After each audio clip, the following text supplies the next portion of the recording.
तुम ये नहीं कह सकते कि हमारे मन में एक फेरिस्त है, मकान बनाएंगे, दुकान में कमाएंगे, धन जमा करेंगे, यश पाएंगे, परमात्मा भी पाएंगे। ऐसी और भी बहुत सी चीजें, उनमें एक परमात्मा भी है। अगर तुम्हारा परमात्मा तुम्हारी और बहुत सी आकांक्षाओं में एक आकांक्षा है, तो परमात्मा से तुम्हारा अभी कोई भी संबंध और रस नहीं जुड़ा। जब तुम्हारी सारी आकांक्षाएं ही परमात्मा में गिर जाती हैं, जैसे सभी नदियां सागर में गिर जाती, जब एक आकांक्षा ही बचती है, तभी उसकी धुन बजती है, उसके पहले नहीं। तुमने अगर परमात्मा को बहुत आकांक्षाओं में एक आकांक्षा की तरह माना है, तो बेहतर है कि तुम उसे मानो ही मत। कम से कम ईमानदार तो रहो, क्योंकि वो मान्यता झूठ होगी। जब तुम्हारी सभी आकांक्षाएं संयुक्त हो जाएं उसी में, जब वही एकमात्र आकांक्षा हो, तभी वो सत्य हो सकता है। लेकिन न केवल तुमने बहुत आकांक्षाओं में उसे एक आकांक्षा की तरह माना है, बल्कि तुमने और आकांक्षाओं के उसके ऊपर रखा है, वो आखिरी आकांक्षा है। मेरे पास लोग आते हैं, वो कहते हैं ध्यान करना चाहते हैं लेकिन समय नहीं, और सब चीजों के लिए समय है। निश्चित ही ध्यान की आकांक्षा आखिरी होगी। वो ये कह रहे हैं कि अगर और सब कामों से समय बच जाए तो हम ध्यान करें, लेकिन बचता नहीं। समय नहीं है, ये बात झूठ है, क्योंकि समय तो 24 घंटे उनके भी पास है जितना किसी और के पास है। समय के संबंध में तो कोई गरीब और अमीर नहीं, समय के संबंध में तो बात बिल्कुल सबके पास बराबर है। लेकिन जब वो कहते हैं समय नहीं है, तो वो असल में ये कह रहे हैं कि समय तो है, लेकिन परमात्मा का नंबर आने तक बचता नहीं, वो क्यू में आखिरी खड़ा है। दुकान का राशन क्यू में आगे खड़े लोगों में बिक जाता है, परमात्मा तक आ नहीं पाता। हम करें क्या?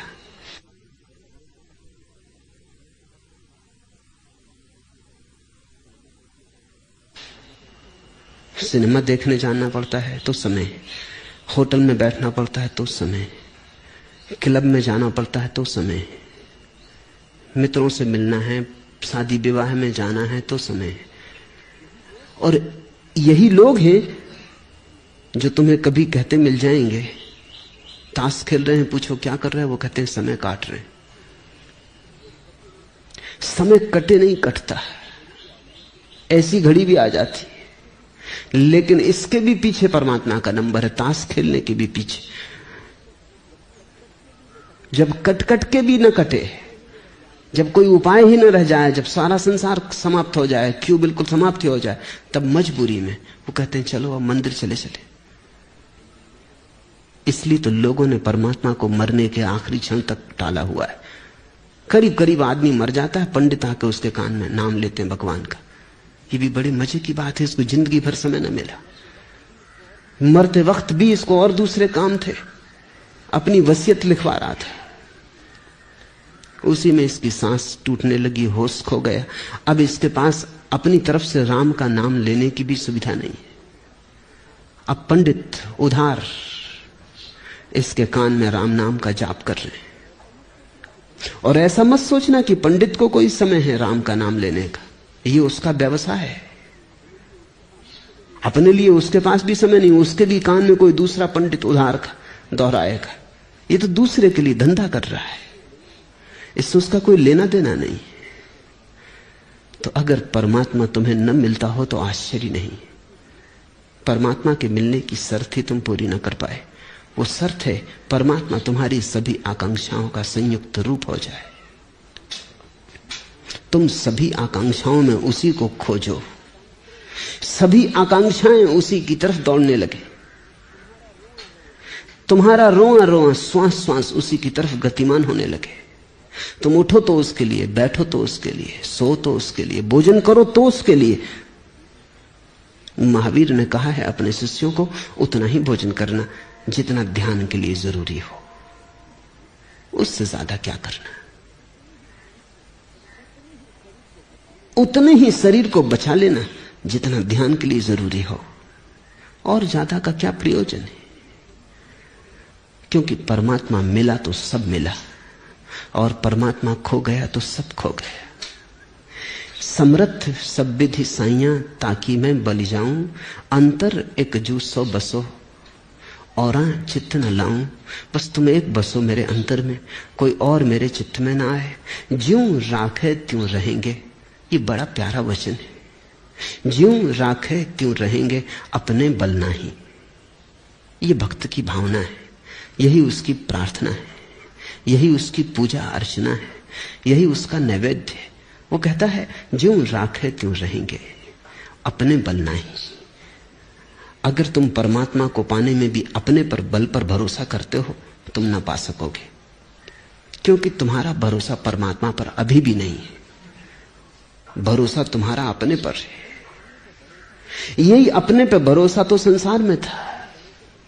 अपने ही भरोसे पर सोचते थे सफलता पालेंगे संसार में, अपने ही भरोसे पे सोचते थे धन कमा लेंगे संसार में, अपने ही भरोसे पे सोचते थे ये कर लेंगे वो कर लेंगे।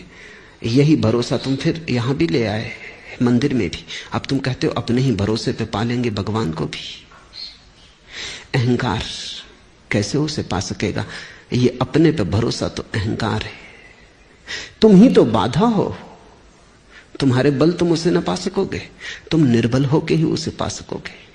ये गणित बड़ा उल्टा है। निर्बल के बलराम, यहां बलि हार जाते हैं, निर्बल जीत जाते हैं।